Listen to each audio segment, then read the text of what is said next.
bonus time. We are in bonus. Now, this is bonus because, sorry, we're a little late, a few minutes late. We didn't have no technical difficulties like they usually say. We had some technical exploration going on here.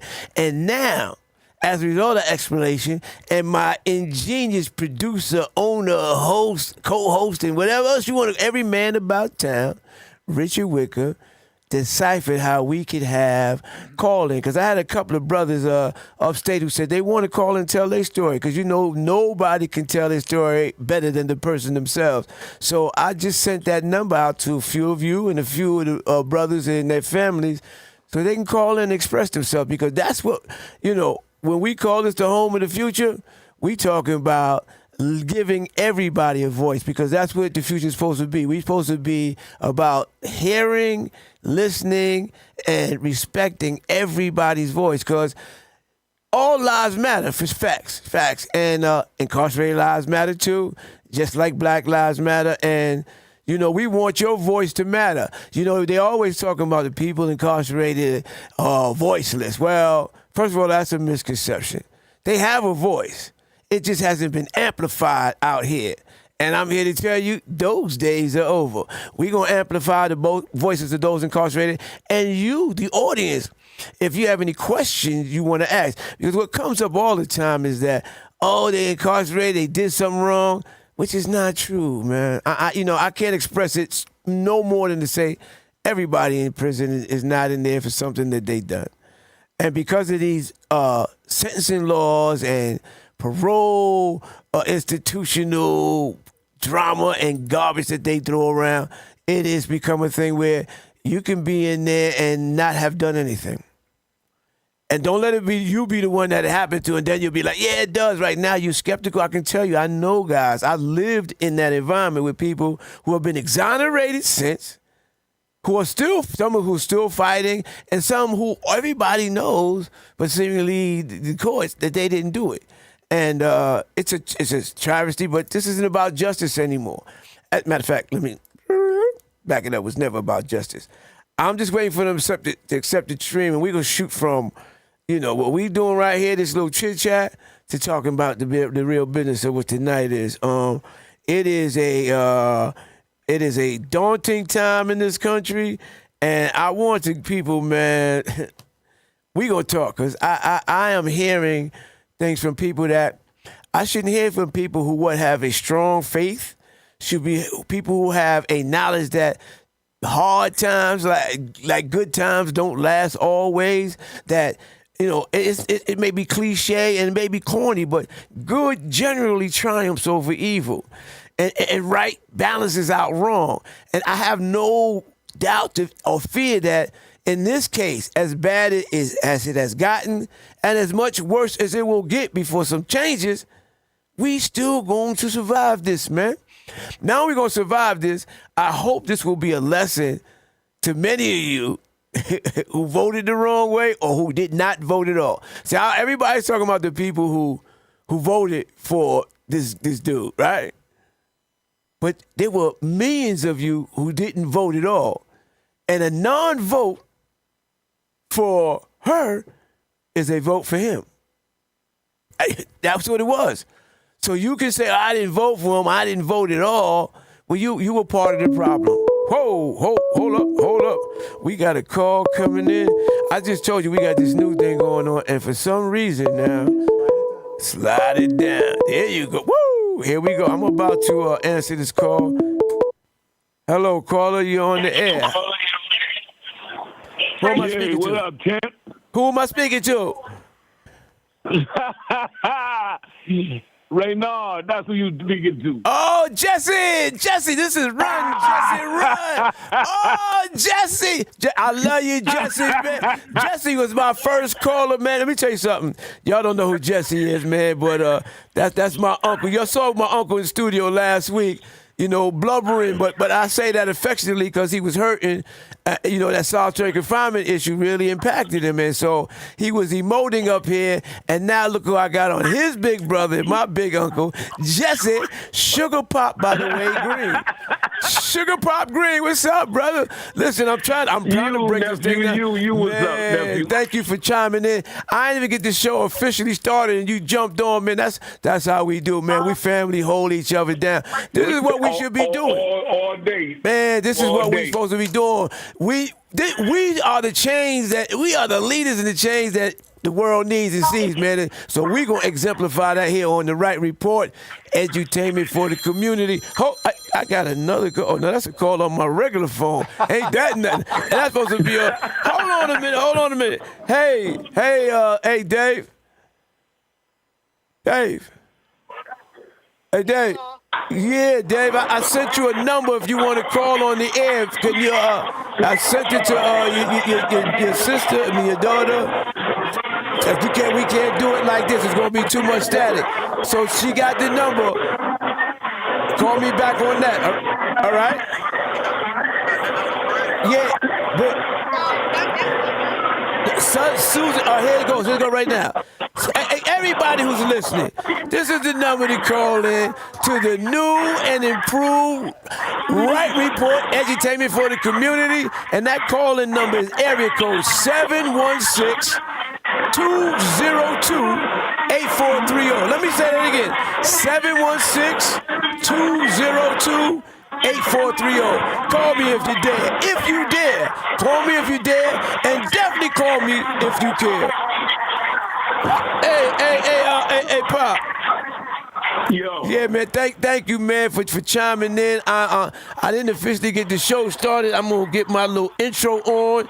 Thank you for tuning in. Listen, I keep trying to tell you, man, this ain't about ratings, man. This is about facts and speaking truth to power. I don't care who's on or who's not. If you want to get something done. Yeah, well, while we on the air, let me say how much I love you, man. Okay, I appreciate that, bro. Go, shoot. Hello? Yeah, tell me how much you love me. You got me all waiting. I'm like a little 16-year-old girl over here. Like, tell me. Tell me. Yeah, what's up, bro? You stupid. Yeah, I love you to death, man. Man, I love you to life and back, man. Yo, I'm going to tell you like this. I love you like a rock, and that's hard, baby. That's hard. Yes, sir. Yes, sir. Yes, Thank you, sir. bro. Thank you, man. That's how we do. No question, man. I'll see you soon. All right. I'm looking forward to it. All right, bro. Thank you. Man, this is my first call. I done broke my caller. I am no longer a caller virgin. We got another call. We might have to change this into a total caller show because I didn't even get the intro in yet. And hey, caller, you on the air? Is this the man of the hour? Too sweet to be sour? That's a fact. That's a fact. See, I know how to go. I didn't even see your number come up, not your name, but I just felt the presence of greatness right here, man. This is none other than my brother and yours, David Sell, man. Dave, he's calling us from inside a correctional facility, and like I told you, you don't have to hear it from me. We're going to get on the spot, real-time information about what's going on in there. And then people will know why I am so passionate about what I'm doing. Because I know what we're going through, but I'm going to let the brother speak, man. David, tell us something, man. Tell us what's going on, bro. Now, first of all, I appreciate the platform. I thank you, man. You know, I got so much respect for you, man. I know you've been through what I've been through. You've been through what I'm going through. Facts. Right? And the first thing I want to say is we have to control, or we have to get in control of our own narrative. Right. Because the media controls our narrative. And prison reform, anything dealing with prisons, seems to be like, it just seems to be like a taboo topic in 2025. We're talking about a taboo topic in New York State, the most progressive state, allegedly, in 2025. So when we talk about that, we're talking about we don't believe in redemption. We don't believe that people could change. We're not understanding what rehabilitation means. The state of New York, docs, is not understanding what rehabilitation means. This is the mission statement, to rehabilitate men and women. Right. And you and I know that doesn't go on. It really doesn't. It's sad. And, one thing I tell people is that, why should our communities even care? Why should people that have nothing to do with incarcerated people care? Why should taxpayers care? Because over 90% of all incarcerated individuals come home. Right. What type of man or woman you want living in your community? Mm-hmm. You know what I'm saying?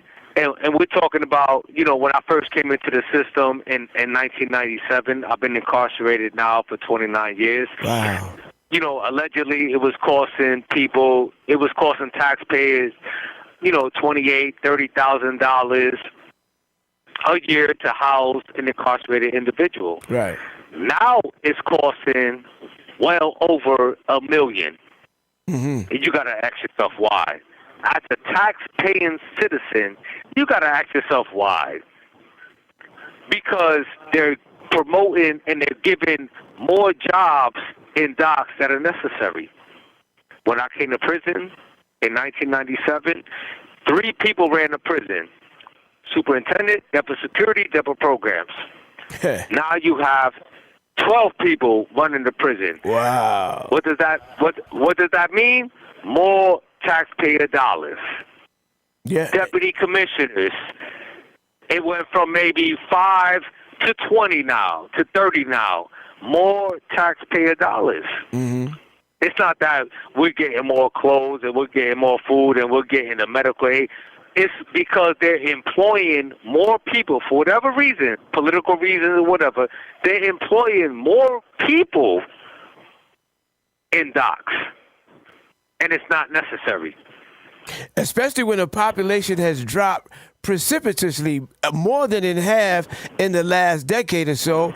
It was at an all-time high about the time you were starting off your bid at 72,000, Right. and we down to just 30-some-odd thousand people. So why do we have more Right. people doing the job to incarcerate less people? Right.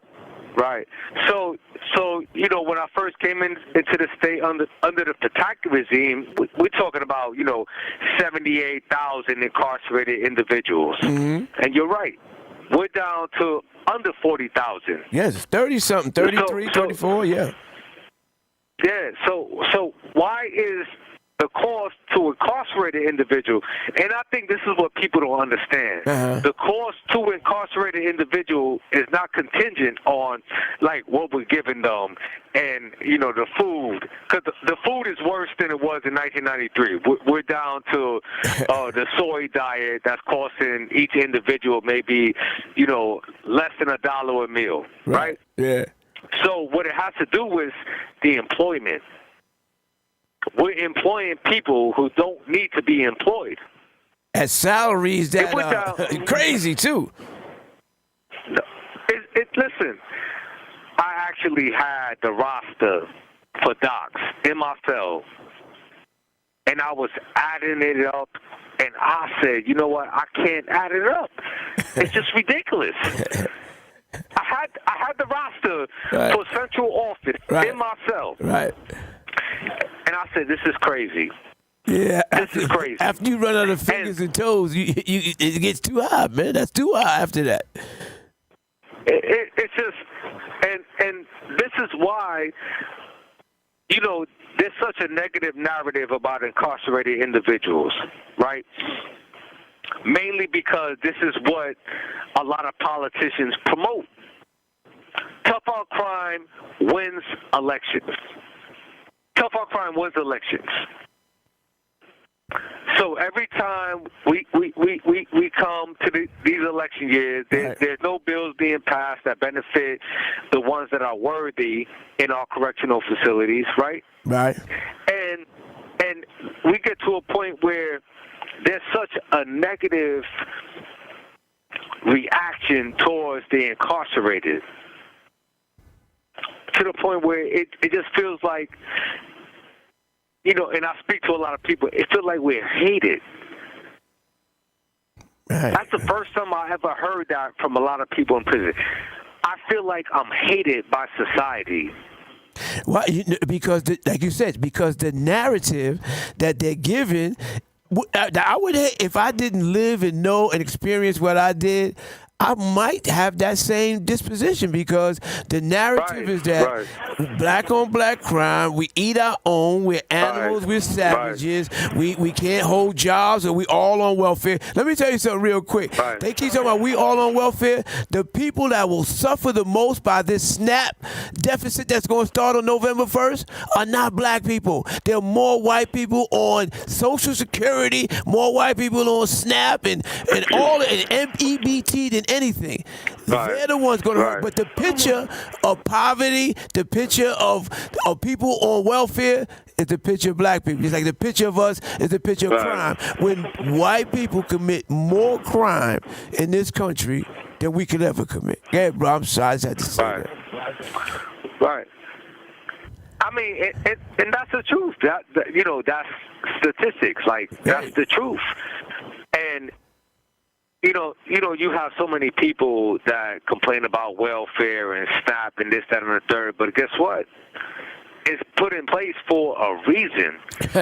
If you take away welfare, right? If you take away welfare and then you have to place these people in the working force, they're going to take your jobs immediately. What you're doing $80,000 a year for, the people on welfare are going to do it for $40,000 or less. All right, so it's put in place for a reason. Welfare is put in place for a reason. But bro, right? can I say this? I don't want the people to be getting it wrong. There is corporate welfare that they never talk about. The money and largesse that these multi-billion companies are afforded to do their business and not pay their workers well, that's welfare. That's no different. The numbers are larger, but it's still welfare. It is. And I just feel like, I've been in prison for 28 years, right? I've seen people come, I've seen people go, I've seen people die in prison. I'm a hospice aide. I've sat with men that died in prison. And one thing I came to realize is that it just seemed like there's no humanity extended to the incarcerated in New York State. Mm-hmm. Humanity does not exist for the incarcerated in New York State. And I could tell you this. I know people in prison, plenty of people, that deserve a second chance. Right? And there's some people that don't. I'm going to be honest with you. There's some people that they don't change. But you have so many people in prison that have changed. Would be home. That changed the entire economic status of their household. They become, they may not be the breadwinners when they first come home, but they contribute greatly to their household so that they move up an economic level, a tax bracket level, so they come out of poverty. Because right now, a single parent home is a poverty-stricken home. That's a fact. That's a fact. You have, so, the whole mission statement for docs is to rehabilitate a man or woman. We can't forget about our women. So let me stress that. Like, our women, there's no conversations going on about our women that are incarcerated like there is with the men that are incarcerated, right? Yes. So when I speak for our women too. Thank you. Thank you for clarifying that. So what happens is we're talking about DOC's mission statement. Department of Corrections mission statement is to rehabilitate a man or woman. Mm-hmm. You could serve 25 years. And walk out. And I know this personally. You could serve 25 years and be rehabilitated within 2 years. Right. 3 years. 4 years. Mm-hmm. Who is assessing the women and the men who are rehabilitated? That's one thing that lacks in our correction system. Nobody is coming to people, the counselors, whatever, and assessing people and say, you know what? They are rehabilitated. they'll do more good in our communities, right? But there's nobody assessing anybody. So what does that say to you, bro? If that, so that's the problem, that they're not assessing people for real effective readiness and change. Why? Right. Why? In your humble estimation, why? You know, somebody told me one day it's better to ignore a problem in a capitalistic society because you benefit from it. Right. With funding. You know what I'm saying, with funding. And listen, at the end of the day, I want to be clear on who I am. I speak on the side of what's right. I hold people accountable in prison. I hold my constituents accountable for what they do. And I hold other people accountable. But in a capitalistic society, it's better to ignore the problem because we're going to benefit from it. You know, you hit it on the head, but I would say it's better to not even ignore it. It's better to create the problem in a larger scale so we benefit more, because that's what's really happening. They know what works, bro. They know what works. They know what works. And that's true too. They definitely contribute to the problem. You know, and I could go into debt about that on another day, but they definitely contribute to the problem. You know what I mean? But like, why would, so, you know, I often tell people, right, we're nonprofit organizations, right? Right. A lot of nonprofit organizations, they do just enough. They do just enough for funding, but not enough to change the problem. And that's that paradigm, brother. It's not. It's not. You know how we say in our community, don't hate the player, hate the game. That is that game, and we shouldn't be playing that game that way. And that's the problem. We can't. Right. We can't. Right. We can't because there's children involved. There's women. You know, one thing that I recognize in my 29 years of being in prison is that our women are assuming a position that men should be assuming. Because so many of us are incarcerated. That's what I'm trying to tell you. That is by design. You know, on here, I like to say when we talking, we don't talk for ratings. We talk about facts, and we keep receipts. That's it. We keep receipts. And one of the receipts, what you saying right now that we can show is that the system is not broken. It is working to where it was designed, and that is to destabilize our community by removing the men and women out of it who are the lifeblood and the economic engine of it, and not returning them until either they're dead or incapable of being somebody in the community that contributes the way they should. And that is, to me, racism 101. And anybody who wants to dispute that, I'm gonna take it a little further. Even in you said in these 501c3 communities, I want you to look at this. I've been doing this for 15 years out here. And I show you most of the agencies that's supposed to do the work at the top is not anybody who's directly impacted. They're anybody who really knows it, but they have a white face or name. And the people who do all the work on the ground look like you and I, and don't get the same pay nor get the same respect. But that's how it goes. That everything is revolving around this whole hierarchy of white supremacy in one hand, and then same old in the other. Let me say this. What matters to politicians, this is why the Scandinavian prison system works so well. You know why? Because they separate the politics from the prison system. Right? So, you know, from our community, it's known that our community, we don't vote. Yeah. So we have 5,000, 10,000 people voting. Oh, they'll be all on prison reform. You can believe that. Well, you know that's they'll be all on it. No, I agree with you. They will come to you. You don't see. We go to them now asking for bills and help. When you bring in that type of numbers to the polls, they come asking what they can do for you. No question. Right. No question. Absolutely. Yes. Absolutely. So this is why we feel it.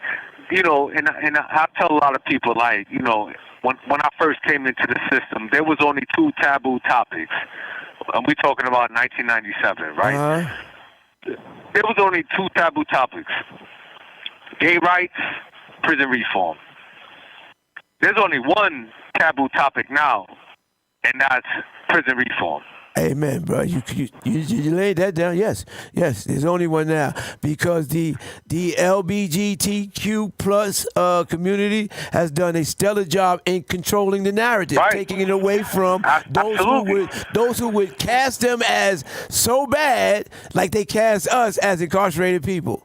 There was a time when people considered anybody from the LGBTQ community plus as something bad. Now they're looked at as human beings who have the right to a preference and all of that. And it still hasn't fallen. It hasn't. But I want to catch you real close on this point. I don't disagree with you about Scandinavia, but there is a caveat to that. Scandinavians are a homogenous group, right? Over here, we don't have that type of homogeny. We're not all Americans as Scandinavians are all Scandinavians. Here we're black, white, and when you have a racist and capitalist doctrine that subjugates a group, our prison, listen, a system cannot fail you if it wasn't meant to protect you. It's not failing. It's not failing that it wasn't meant for us to be protected. In Scandinavia, you look as a fellow Scandinavian as a human being who might live next to you, who might work in the cubicle next to you, who might date your son or daughter. Over here, no, we ain't gonna have these Negroes, and I would use another word, but I don't. These Negroes over here need to be put in this place. And that's okay. It wouldn't work the same way. Because people come back from these tours over in Europe and they come back to well, why we don't model it on that? We go to Canada. Canada, which is right 20 minutes from me right here, has one of the best correctional systems in the world. But they're never modeled after that because you have to treat people equally. If you did, and we'll never be treated. They designed that we'll never be treated equally. Right. And Americans have an obsession for punishment. Yes. We have an obsession for punishment, and I was talking to somebody earlier. I don't believe in reactive approaches. I believe in proactive approaches. Facts. Reactive is, somebody gets shot and killed in the neighborhood, and these organizations want to come in and give out water. And no, what's the proactive approach? Right? What's the proactive approach? And one book that I read that was so compelling, and it was like the blue pill. You know what I'm saying? Like, the Matrix. Like, you swallow the blue pill. And I swallowed a blue pill when I read The New Jim Crow. Yes. Michelle Alexander. That's right. Great book. I read it myself. Yes. People should read that. Read that book, please. Yeah. No. Excellent book. Excellent book. Yes. And it'll change your mindset. Be open-minded, please. Be open-minded when you read this type of material. We cannot allow the media to control the narrative no more. I tell people, I tell people recently, I'm not an incarcerated individual. I don't care about, these labels. I'm a rehabilitated man at the end of the day. Mm-hmm. And there are plenty of rehabilitated men and women in our system that could do more good in our communities. What's so crazy? If you want to really combat gun violence, domestic violence, you got your people in prisons that could do that. Yeah. And one thing I always tell people is that during World War II,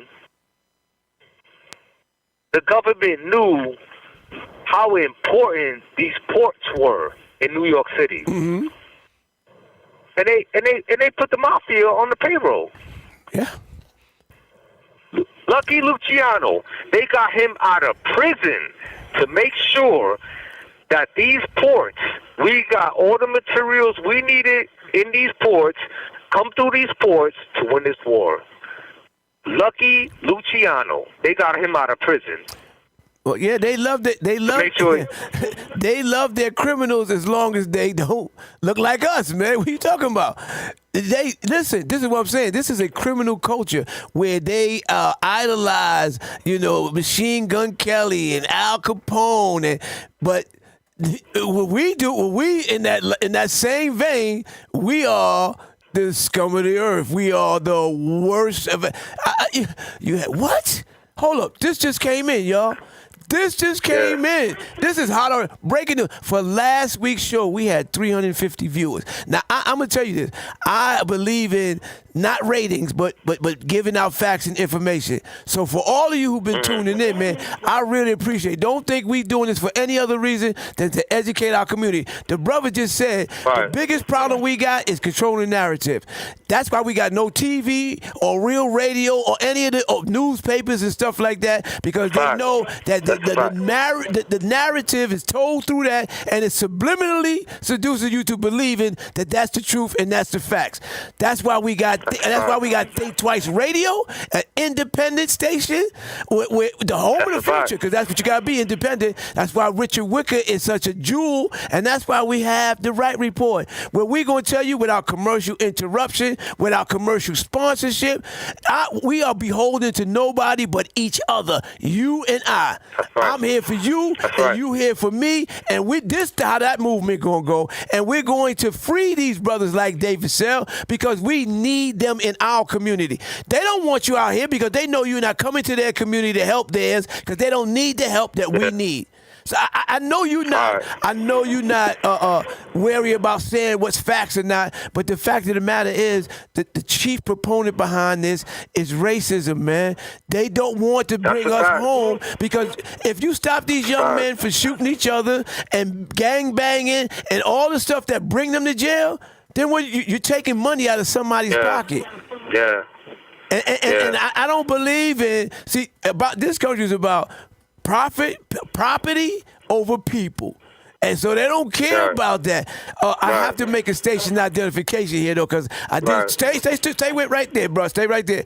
This is Jerome Wright, and you are watching Think Twice Radio, the home of the future, with my man and yours, Richard Wicker, at the wheels. We just came up with this new ability. Well, it was already here, but we're always trying to take it to the next level here. Because if you think twice, you're thinking right. You're thinking the right report. So we are here live. I got on the line right now our first, I can't say Jesse Gray, my uncle, was the first one on the line. But on the line right now, we have David Sell. It's a young man who's currently spending 29 years incarcerated. He's calling from the incarceration, from prison, and letting us know the real deal. This is a man who's talking articulately about what he could do, and I know what he could do, and I don't want to act like this is some fluff show, or this is somebody I know and intimately. This is somebody who I currently work with at his organization. I work with him at his organization. He on my show. See how that go? I want his organization. He's on my show. I work with this brother in an organization called Change Comes From Within, an organization he created while incarcerated, still runs in there. I've had the benefit of working with him and his family out here with the program with young people to a great success rate. And so this is not somebody who's just in there twiddling their thumbs, who they trying to make you convince don't deserve to come out for what happened 30 years ago. I just want you to remember that. You have 1 minute left. Oh, brother. Yes, you got 1 minute left. You see, that's the call. I'm familiar with that. Yo, yes. I'm not gonna lie, bro. I could call you right back if you want to keep this conversation going. I want to keep it going. Tonight's show is from inside. I'm out here, but this is your voice, man. I tell them all the time what's going on, but to be hearing it from you, I'm telling you, it's a whole different vibe. So jump right back on. I'm going to do my spiel while you're doing that, and we'll jump right back into it. This is I'm jumping. Yes, okay. This is edutainment for the community, y'all. Yeah. We giving it to you in real time, real on the spot dialogue with people inside who can tell you what's going on. And now I'm telling you, I've been in there enough to tell you, I'm not going to let nobody get on here who's going to lie in front of you.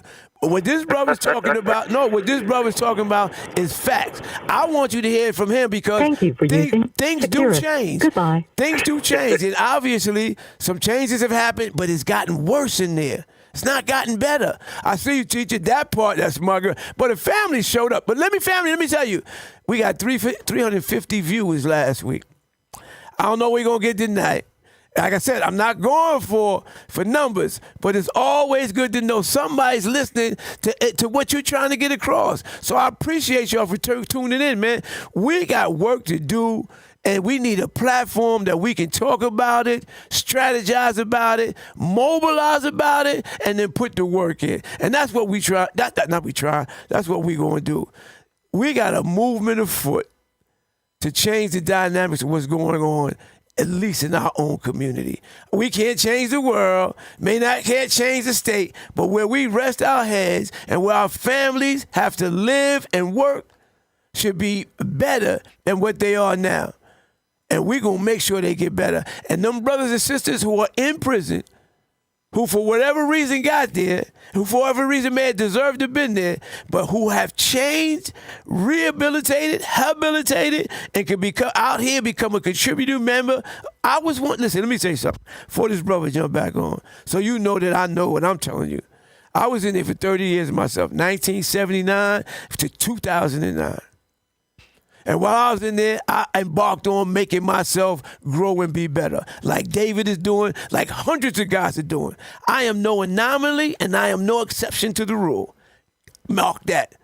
There are hundreds of brothers and sisters in there who deserve the opportunity to come out here and do what I'm doing, be on the show, who deserve to be heard, who deserve to let the gifts that they got be given to our community.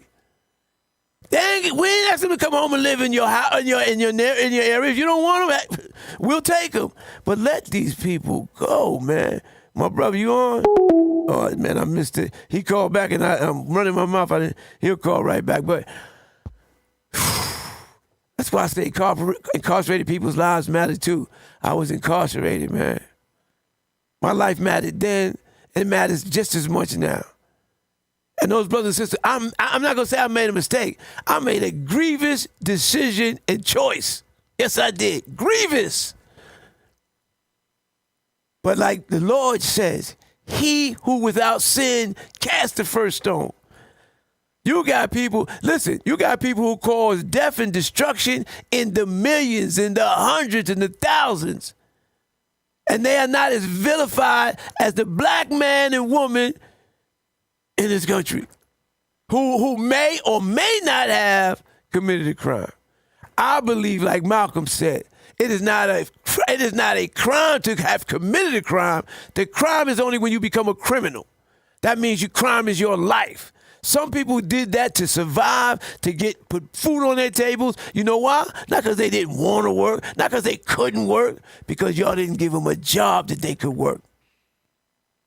And it ain't about salary. It ain't about salary. It's about dignity. Man want a job, and if he can't get one, he gonna find somewhere to work. Here you go. Sorry, brother. You know, this is new technology.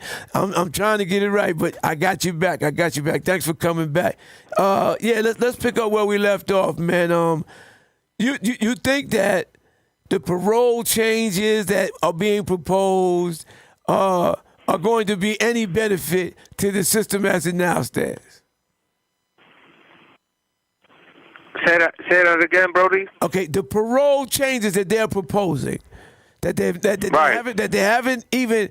Do you think they would have the positive effect that the advocate and reform community are saying, or you don't? You said that some people might need to be in there, but you're saying there are plenty who don't. I just want you to hash it out, because what I get all the time is somebody committed a crime, so whatever they get, they deserve. I don't agree with that. Yeah. I mean that's counter to. So if we on that type of level, right? So we talking about, Doc's whole mission statement to rehabilitate people, and that's a 28, 30, 40, 50 years. They're not rehabilitating people because they're hitting them at the board.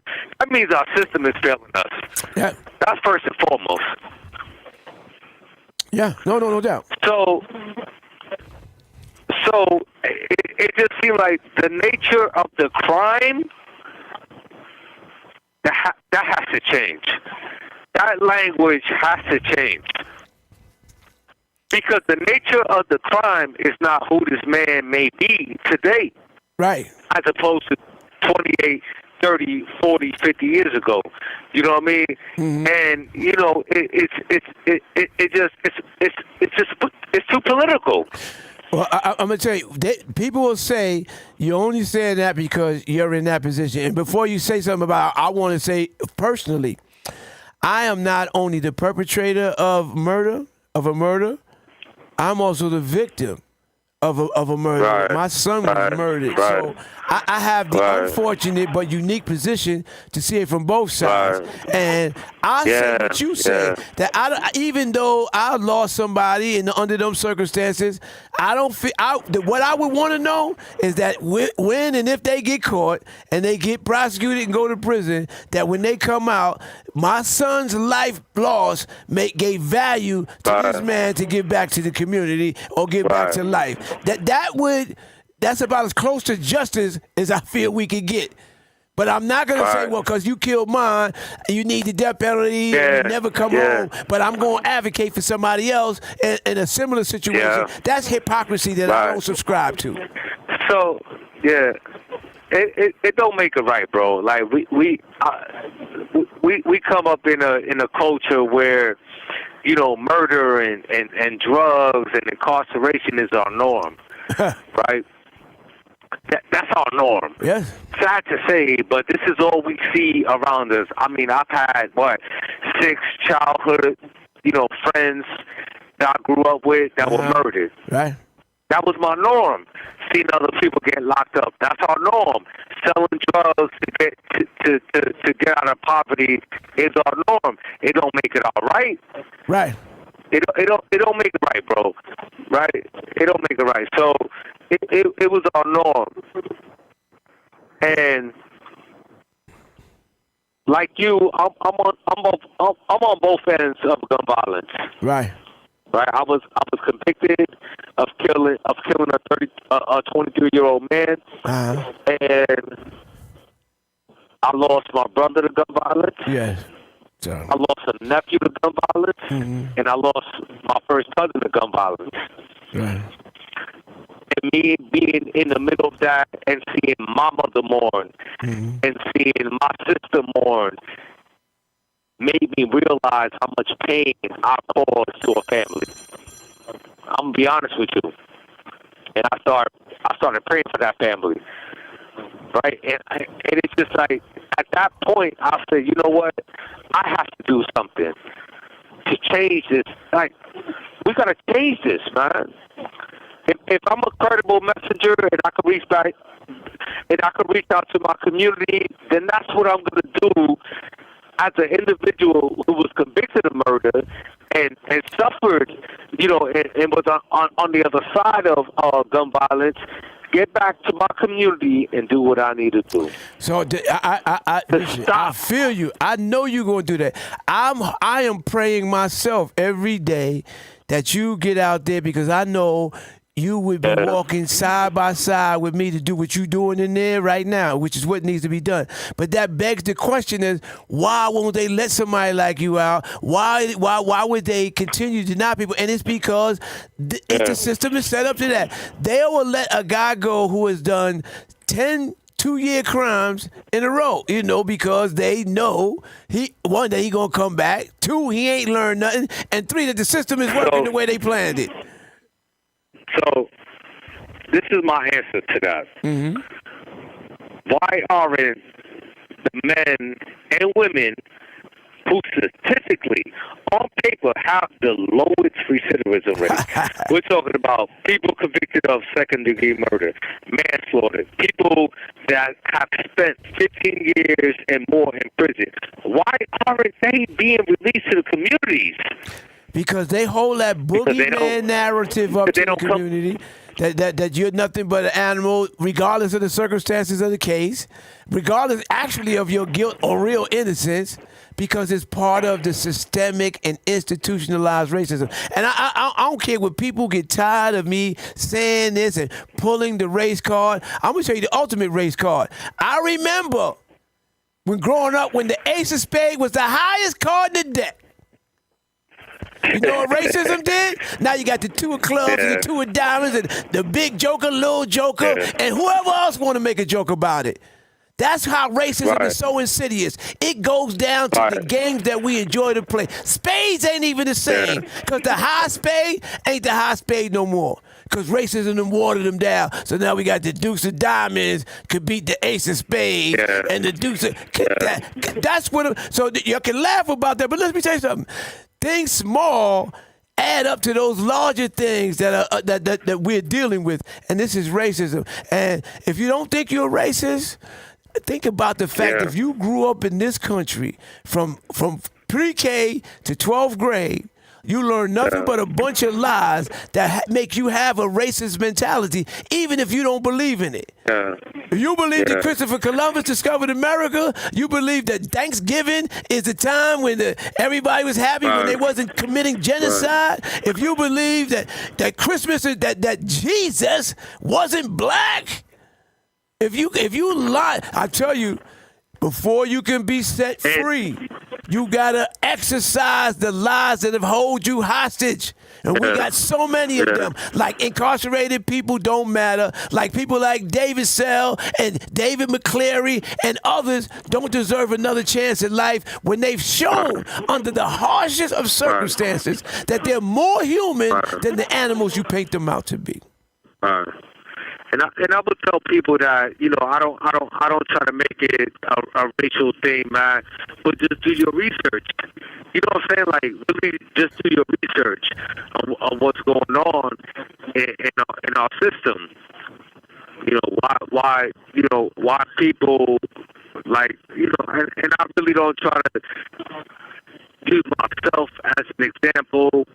I have other people like yourself advocating for me, but there's so many people that deserve to go home after 30, 40, 50 years. You know, the K.O. Smithies, man. It's like, you know, there's certain people that need to come home. I don't know, you kind of breaking up there. I don't know what the connection is not as good as it was before, but I mean, keep talking. I'm trying to see if the static, anything we do? No. Keep talking. I'm sorry. It's on his end. It's on your end. Yeah, we can't get the whole. You know, the word gets broken up. I'm trying to hear what you say, because I know. I think you were going down the path of saying, I heard you say about K.O. Smitty and people who deserve to be out, and I think people misunderstand that we advocating for what they would say murderers to be released. You said, number one, people who commit those crimes are the least likely to recidivate or ever commit a violent crime again, and most of those, if they are guilty, these were crimes of passion. These were instances where these weren't hitmen from the mob. These weren't people who were serial killers like Daniel Marticello, the Commissioner of Corrections. No, they weren't like that. So it was people who made poor choices at the worst times of their life, and now 30, 25, 40 years later, not only have they changed as they grew and matured, but now they realize the gravity of that situation, and they dedicate their lives, like me and David, to making sure all of our young people get the benefit of a better choice, of understanding there is a better choice. Whether they take it or not is on them. But I swear to God, he pounds those prison walls, them prison stairs and yards like I pound these community centers. And we're fighting for the lives of our young people, because that is our future. We can't lose another future to a prison system that's going to keep them there until they're either dead or incapacitated. Right. And that's what it is, man. Like, you know, I pound these yards, man. I'm different. Like, I'm influential in the prisons in a positive way. So I could reach the young men, the young gangbangers, man. I'll talk to them. They want something different. I got a question for you. They don't know what to do. I got a question for you. That a young lady I know, Tisha Green, asked, what happens if someone that was convicted of murder gets out, because you say he changed, but gets out and does the same thing? What happens then? They're saying that's, she's saying, and you know, that's a possibility. So what happens then? Right. So let me just answer it, and if I don't answer her question the way she wants me to, please tell her to double back. But when you have an individual that was convicted of murder, gets out, and comes back to prison, they will amplify. First of all, they will amplify that story to prevent anybody else from coming out of prison. Right. Right. I can't speak. I can't speak on his rehabilitative situation. It's individualized. And this is what we need to understand, that everybody's rehabilitative situation has to be individualized, and that goes through counselors. So you have an individual that's convicted of murder, and I know plenty of them. Trust me. I know a lot of them that prevented me from coming home, because you had individuals who were convicted of murder that received clemency and came back to prison for murder. What can I say about that? Right? What? Like, yeah, you like, said it though. It's supposed to be individualized. That is, I think, that's the answer to that question. You can't lump everybody in the same category, and you can't expect everybody to do the same thing, to act the same way. You know, it used to be a time in this country where the rule of law said they'd rather have 9 people go free that was guilty than to send one person that was not guilty away. We done did the inverse. We rather send 9 people away who ain't guilty to get one person away who is. It's about, listen, nobody has a crystal ball.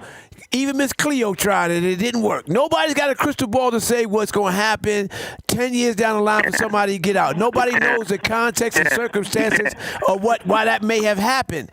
But one does know that person has changed. You can quantify that in his behavior in the facility, and his comportment with his peers and staff, with his development of programs or education, with the way. Listen, I went to prison like him as a young knucklehead. I could have stayed here. Listen, growing older is inevitable if you live. Growing up is optional. You got to choose that. I chose it. He chose it. Hundreds of us choose to grow up. And when you grow up, that don't mean it's happily ever after. That means that you won't make the same mistakes the same way, because you learn from them. You're going to make other mistakes. Everybody's going to make another bad choice. Who out there ain't making bad choices right now? Let me tell you this. Yeah, good. Let me tell you this. So, I'm being represented by an individual institution that's top notch with clemency. Right? Right, yes. You know who I'm talking about. I got to get full transparency here, because I don't want anybody to think that, like I said, it's not a fluff interview. I know you. I love you. I respect you. I am fighting for you. So I'm not giving you no easy way out. I'm not trying to slant this toward you. Yeah. I work in that clinic. I'm a consultant in that clinic that he's talking about, That's University of Buffalo, because we're working hard to get good people out. So let me say this. So when 2 individuals came out that were represented by that clinic and were reincarcerated for murder, you know what I said to myself? I'm done. Right. I'm done. I'm not going to get it. And that's what I talk about, like personalizing we have to personalize everybody's situation. Right. That's what parole's supposed to do. It's supposed to be a personalized decision. I said I was done. Right. I'm done. You ain't done, bro. You ain't done. Because that's the problem between politics intertwined into doc. Let me say something. Tisha asked a great question. I'm glad that she confronted us with that. But I'm gonna shoot one back, not necessarily at you, but to the people who hearing us answer this. So, are you telling me that mistakes of others I got to pay for the rest of my life? I've already made my own and I'm paying for that. So you telling me that anytime somebody else do something wrong, I got to be held accountable? Yeah. I didn't come to prison with their actions. I came with my actions. And my actions should determine what happens to me, not somebody else's actions. Yeah. How was that? I was tried by myself. So why now am I being tried by every person that ever committed a crime or a heinous crime? That is inherently unfair. That's how they do black people, though. One black man do something and we all categorize as the same. That's racism. Yeah. That's racism. We don't say when one white guy. Listen, you had Mike Milken and all these dudes stealing from Wall Street. They wasn't stealing the little $100 we steal from on the block. They were stealing millions, destabilizing countries and dynasties. And nobody said that everybody that's a hedge funder is Mike Milken and none of that. Everybody else but him was wrong. With us, somebody do something, we all that person. Racism. Yeah. I'm tired of us beating around the bush and trying to let people feel comfortable in their racist mentality. It ain't going to be, not on this show and not with me. Because racism is a mental illness and you need help, bruh. Whoever you are, you need help. Get help before you get hurt. That's what racism is.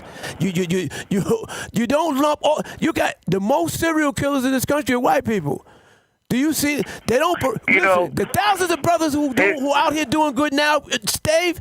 They don't publicize us, but let us do one thing. Let us get a ticket, and they'll have that on the front of the news. But while I'm out here busting my butt, saving lives, ain't nobody saying nothing. Right. And let me say this, like. Even through this whole strike, right? Yeah. You had officers that were, striking and complaining about the whole act, but you also had your officers that were coming in here and making sure we were good. How you doing, Mr. Sell? What's going on?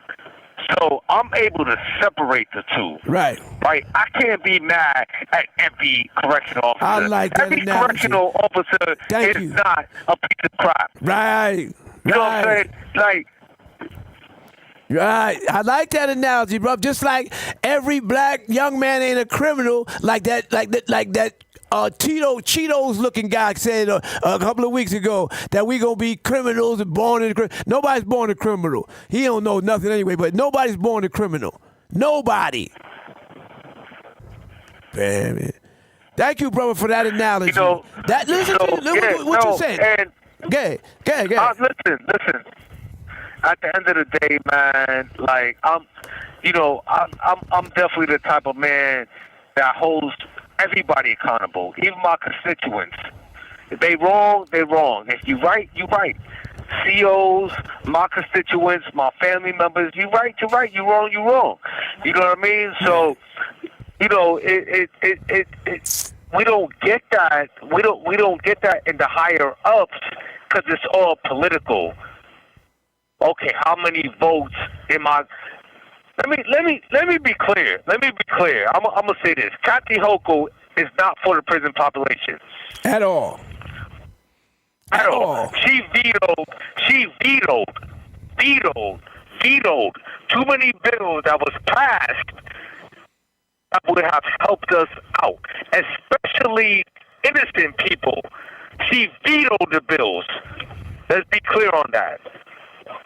Well, see, let's be clear on. See, in order to know who somebody is, you got to know how they act. You got to know who they is. This is a woman who comes from Western New York, was born in the town of Hamburg, which is 97.3%. That's not the radio station. That's the truth. 97.3% white people.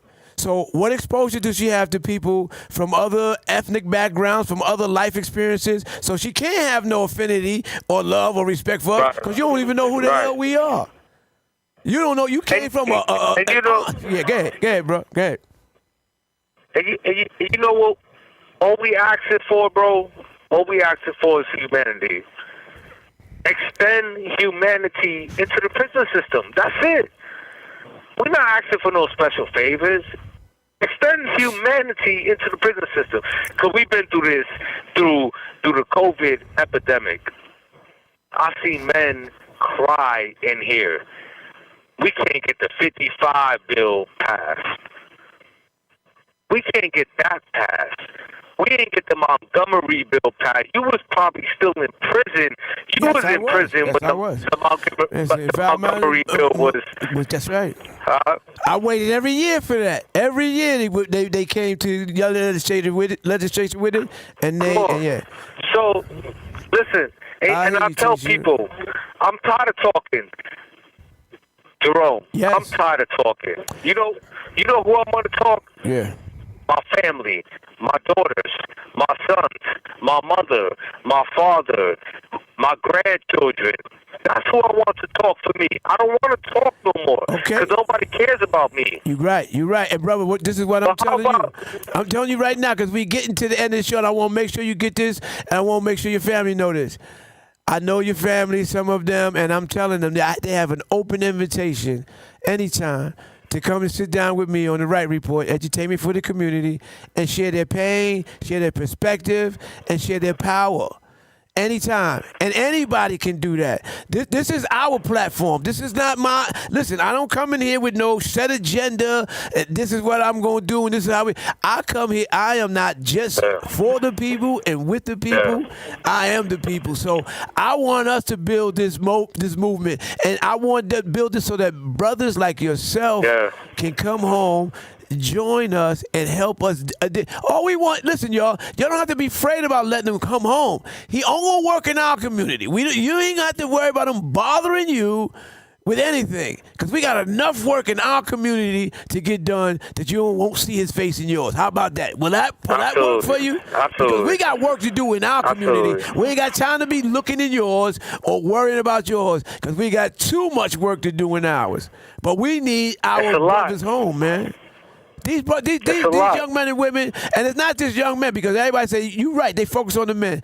A young woman needs to see her father home to learn what a man should be, to learn how love should be between a man and woman, to learn and to protect her from these savages until she can think for herself and put in place the principles and morals that her family teaches her. That's why they need their fathers here, to be able to take them to the prom and watch that guy that was like him, to be able to teach them how to act like a lady, but also be tough enough not to be a punk. They need men, just like young men need men to grow to men. Young ladies need men, husbands, fathers, brothers around them to help them grow into the best versions of the women they could possibly be. So it ain't just about that. Bro, I'm going to have to cut you off because we got to get, it is about a minute left, and I got to sign off. But listen, as always, you can call in anytime. If your family want to come up here and sit in the studio, or they can call in and talk about anything, they can do that. And I'm telling you, to the people who tune in, the burgeoning numbers that we have, listen, this is your platform. I'm here to motivate and educate. But I ain't here to set the agenda. The agenda is set by the people, because the real power lies with the people when they know they got the power. This has been really exciting for me. And I didn't start the show right, but let's end it the right way. Oh, shucks. Yeah, I appreciate the platform, bro. It's just so much. It's so many layers to this, man. Like, this is gonna be 20, 30 episodes. There's layers to this, man. This ain't the There's last layers one. to it, man. You'll be back. You know what I'm saying? Ain't that what we're supposed to do? I'm not saying I'm gonna rule the world or I'm gonna change the world, but I guarantee that I will spark the brain that will change the world, and that's our job. Absolutely. To spark somebody else watching us. We might not be the ones, but let's not be selfish, and because we're not going to change the world, let's not talk about how we should change it. I don't know how to change it, but I know if I keep talking about how dirty it is out here, somebody going to clean it up. Let's clean it up, y'all. Together. Let's clean it up.